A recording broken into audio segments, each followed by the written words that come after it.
This is the video for Limiting Government and Baron de Montesquieu.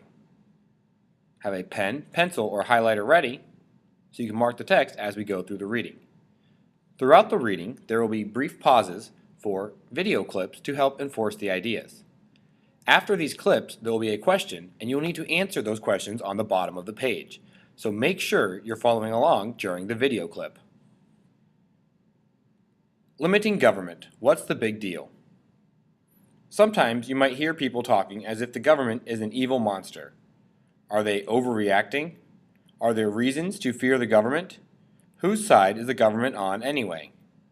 Throughout history, there have been governments that had too much power and ended up abusing that power. They limited people's freedom, mistreated people, and even committed mass murders. In some places, that still happens today.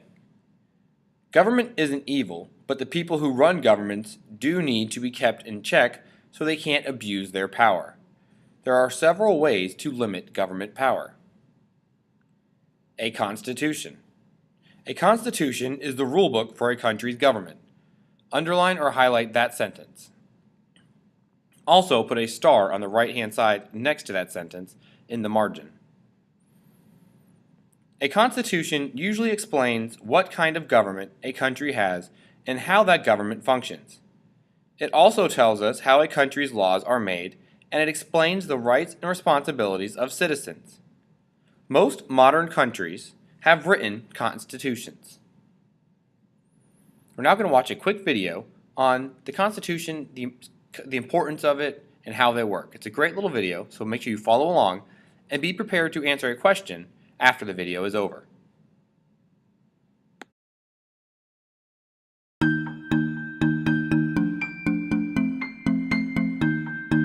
Okay, so before we talk about what a constitution is, let's first explain why we need one. Let's start by looking at the fundamental things we all need as human beings.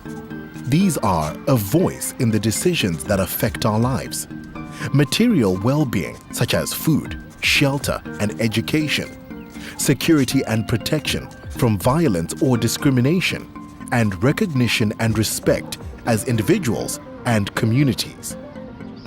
To help meet these needs, people create governments and delegate powers to them to exercise for the common good of society.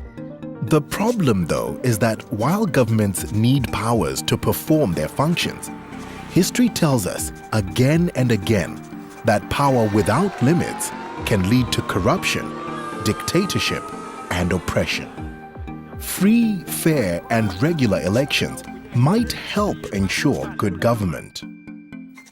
They allow people to select who they want in power and, over time, to vote out those who perform badly. But we also need some basic rules to control how that power is used, so that those who win elections still have to respect your rights and promote your interests, rather than using power for their own benefit. Just as in a game of football, there have to be rules and a referee. So in a democracy, there must be rules by which all the players are bound. These rules are provided in a constitution. The constitution is a law, but it's not just an ordinary law.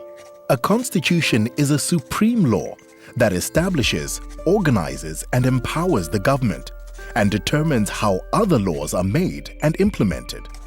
It is also more difficult to change than ordinary laws, so that those in power cannot make up the rules as they go along. Football wouldn't be fair if the winning team could change the rules, and democracy isn't fair if those in power can just change the constitution according to their own whim. The Constitution harnesses the energy and power of the state, ensuring that the people control the reins. This explains why when people are trying to establish a new, fairer society, one of the first things they do is write a new constitution. This is what Norway did in 1814, India in 1950, South Africa in 1996, and Colombia in 1991. Indeed, nearly all countries in the world have a constitution to establish rules for using power. On the other hand, We've seen that when a democratic government is illegally overthrown, one of the first things the coup leaders do is set their sights on destroying the constitution. They don't want any inconvenient limits on their ability to rule by force. So the constitution both organizes and constrains power. Now, how does it do that? Well, there are several ways. One way is to divide power between different political institutions. For example, sharing functions between a president and a prime minister, or between two houses of a legislature, or between different levels of government, the national level, the regional, state or provincial level, and the local level. A constitution defines the powers of these institutions and regulates the relationship between them. It also ensures that power is rotated. One year we may vote for one candidate or party, but after a few years, their time will be up, and we will have the chance to choose someone else. This means that no one person, party, or institution can accumulate too much power or stay in power too long. It is important to maintain a strict separation between the political institutions on the one hand, such as the elected parliament and government, and on the other hand, the permanent neutral institutions of the state, such as the courts, the military, the police, and the civil service. Constitutions also constrain power by saying what governments must and must not do. For example, a set of constitutional rights may specify that you can't be tortured, that you can't be imprisoned without due cause, and that your freedom of expression can't be infringed. Other provisions may direct the government to provide for basic human needs, such as education, healthcare, sanitation, or housing. Constitutions don't only protect the majority. There may be special provisions for minorities and marginalized groups, for their security, their participation in government, and protections for their identity and culture. Most constitutions also have a nation-building function. They seek to embody national unity and to reflect and declare the identity of the nation and its people. The Constitution announces to citizens, to the government itself, and to the outside world what the nation is, what it stands for, where it has come from, and what its vision for the future might be. A good constitution is just one step along the road to a peaceful, prosperous, and democratic society, but it is a fundamental one. By setting down the rules by which the state should be governed, a good constitution helps to ensure that the democratic aspirations of a people become and remain a reality.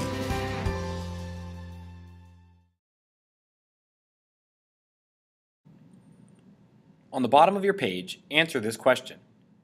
After watching that video, what is one way the Constitution limits the power of the government? So what is one thing that the Constitution can do to keep the government from becoming too powerful? You'll have about 30 seconds to answer this on the bottom of your page before we move on with the video.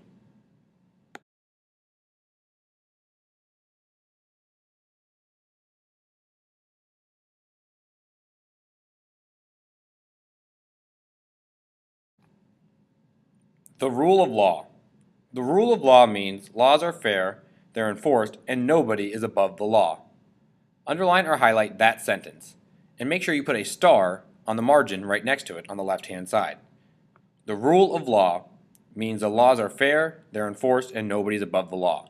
So everyone has to follow the law, no matter who you are. When a country has the rule of law, everyone must follow the law, the government, government leaders, and even the president. Citizens feel secure that the government can't just do what it wants, and there are procedures in place to make sure the law is enforced. Separation of power. Separation of power is dividing power among several branches of government. Underline or highlight that sentence, and put a star next to it in the margin. By dividing the power up, a country can make sure that no one person or part of a government gets too much control. Separation of power works because each branch of government is able to check or limit what the other branches can do. Each branch is responsible for a different government function. Consent of the governed. When you give your consent, you are giving permission. Underline that sentence. When you're giving consent, you're giving permission. The consent of the governed means that the citizens of a country give their permission to be governed by the country's government, and they do this by voting. Underline, highlight, or circle, whatever you're doing, for that sentence, and put a big star next to it on the margin on the left-hand side.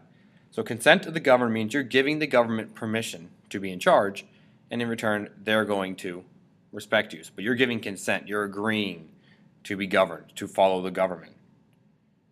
Citizens have the right to vote. They can use their vote to change the government. By voting, citizens can even change the Constitution. Rights of the minority.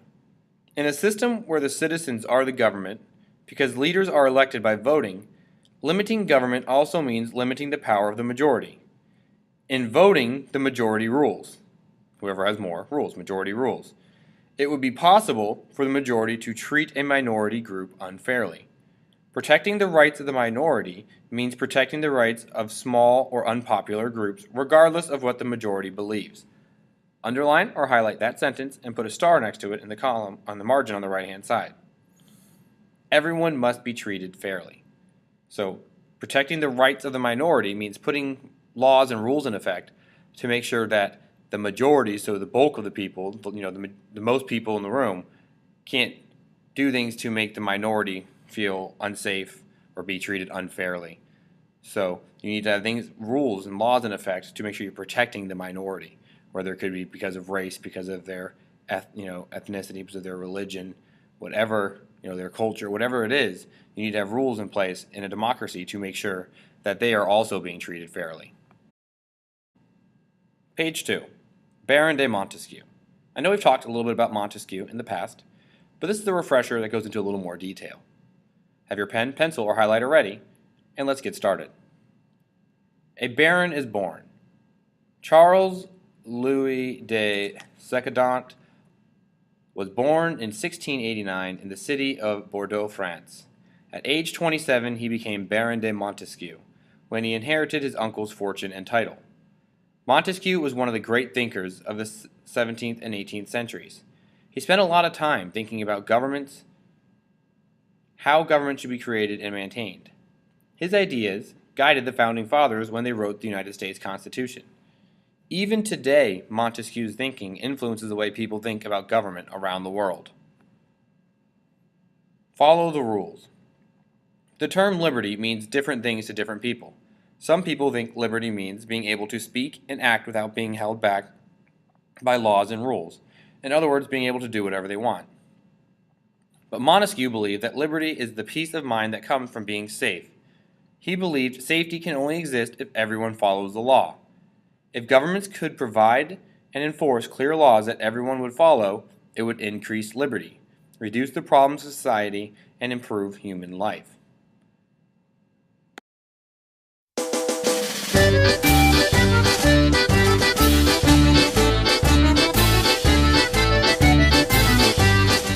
During the Enlightenment, there were many philosophical thinkers. This man here is Montesquieu. He was also known as Charles Louis de Sequedant Baron de Broglie de Montesquieu. An interesting fact is that he was born in Chateau de Bride, which is Bride Castle. When we hear that, we might imagine something more along the lines of this. Bread house. Montesquieu was a French commentator and a political thinker. In fact, he thought about a lot of things. He came up with the idea of separation of powers, which is, as it implies, dividing power into 3 different branches. Dun dun. It consists of the legislative branch, the executive branch, and the judicial branch, which together combine to make the separation of powers. Ta-da!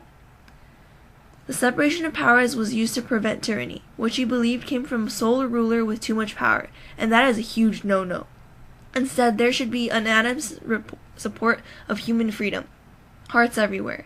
This also led to our modern-day U.S. Constitution. See how much influence Montesquieu's thoughts have had on our lives? He believed that the government should be ruled by the reflected thought of the people. Montesquieu was insatiably curious and mordantly funny. He constructed a naturalistic account of the various forms of government and of the causes that made them what they were and that advanced or constrained their development. Ha ha, in your face, government. Montesquieu also wrote 2 books. His best-known work was The Spirit of Laws, or De l'Esprit des Lois. His second book was Persian Letters, or Lettres Persanes, which was responsible for his rise to fame. It made fun of the Parisian life and French institutions. The Spirit of Laws and Persian Letters were his 2 most important works. While these 2 works share certain themes, such as dealing with the horror of a ruler armed with absolutist power or despotism, these 2 works are quite different. Montesquieu's philosophy of history was that all small parts later created an overall picture. He minimized the role of people and events. In his work, Considerations on Causes of the Greatness of the Romans in their Decline, he said, "It is not chance that rules the world. Ask the Romans, who had a continuous sequence of successes when they were guided by a certain plan, and an uninterrupted sequence of reverses when they were followed another. There are general causes, moral and physical, which act in every monarchy, elevating it and maintaining it, or hurling it to the ground. All accidents are controlled by these causes, and if the chance of one battle, that is, a particular cause, has brought a state to ruin, some general cause made it necessary for that state to perish from a single battle. In a word, the main trend draws from it all particular accidents." Looks like that's all for a 3-minute philosophy video. Thank you, and until next time.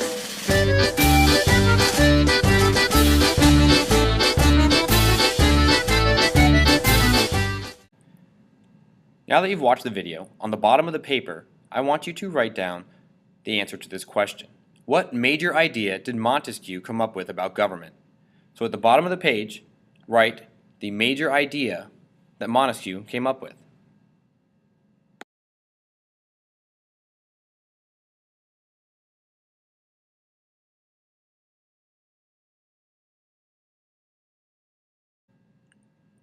Now back to reading. Separate. Montesquieu studied the laws, customs, and governments of European countries to see how they created and enforced laws. He admired the government of England. The English government had 3 parts: a king to enforce laws, parliament to create laws, and courts to interpret laws. The government was divided into parts, and each part had its own purpose. Montesquieu called this the separation of powers.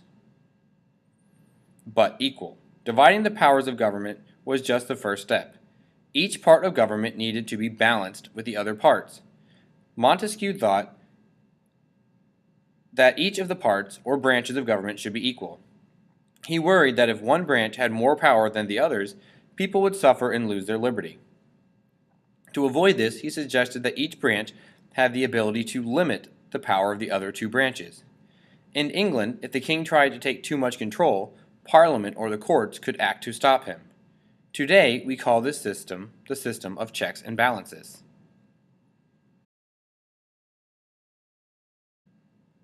Sound familiar? James Madison, the father of the Constitution, liked the idea that each branch of government should have a clear role. As a result, the U.S. Constitution clearly explains that each branch is supposed to do. Congress make laws, the President enforce laws, and courts interpret laws. Each branch has the power to check or limit the other branches. This keeps all the branches of government balanced and equal. Now that you've finished the reading, go to the next page in the packet and tear it off and create that foldable to help you prepare for the exam at the end of this unit. The words are already there. You just need to fold the paper, cut the lines, and then when you open the flap for that word, you need to write the definition and draw a picture and then go on to the next one. After you finish that, make sure you've completed the assignment from earlier in the week.